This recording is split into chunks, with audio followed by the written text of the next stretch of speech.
For We Should Talk today, joining me is Eric Bunker, a meteorologist at NWS in Tallahassee. Eric, how are you doing today? Great. How are you doing? I'm doing well. It's the start of a good weekend here in Panama City. So talk me through, what is a day in the life for a meteorologist at NWS? Yeah, so typically, we come in, we have different shifts. We're always here 24/7. We have roughly three shifts that we come in and out of. We typically come in, we have forecast grids that we have to do. We write our discussions, and then we're always watching and monitoring radar and satellite data just in case we need to issue any, types of short fuse products or warnings for the public. Outside of that, we also, continue to watch other products that we need to issue that might be more on the longer fuse, like frost, that kind of stuff.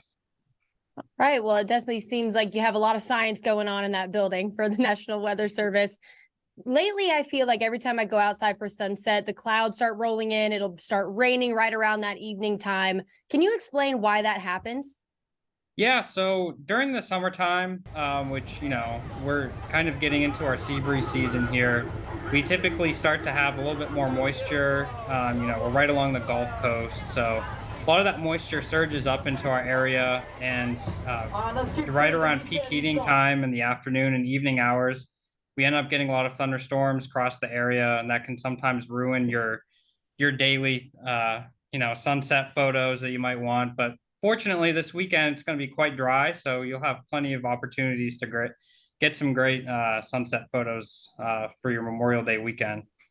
It has been a packed Memorial Day. I was looking at Crab Island, and I'm sure Shell Island is packed with some boats as well. And I was talking to our meteorologist here. It looks like we're entering a El Nino season. So for those that don't know what this is, it changes every year. Can you explain the El Nino to people? Yeah, so kind of an easy way to say it is that we look at the sea surface temperatures across the Pacific, specifically the equatorial Pacific. El Nino typically means that we're having above normal temperatures across that portion of the Pacific. This usually leads to what we like more wind shear across the Atlantic due to thunderstorms that develop across those warmer sea surface temperatures in the Pacific equatorial regions. So kind of the El Nino is warmer temperatures across those areas, whereas a La Nina is below normal temperatures across the equatorial Pacific.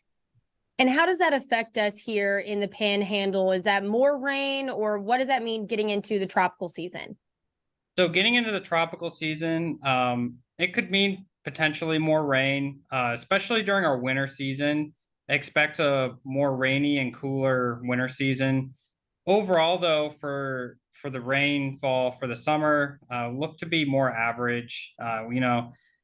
Typically it impacts more aligned with how many tropical systems we might see, so hurricanes and tropical storms. So look to see, kind of around average this year, given, the what we're expecting in terms of, how many and the kind of antecedent conditions across the Atlantic right now. All right, Eric Bunker, meteorologist over at the National Weather Service, keeping our eyes on the sky over in Tallahassee. I appreciate you joining us for We Should Talk. Yeah, no problem. Thanks.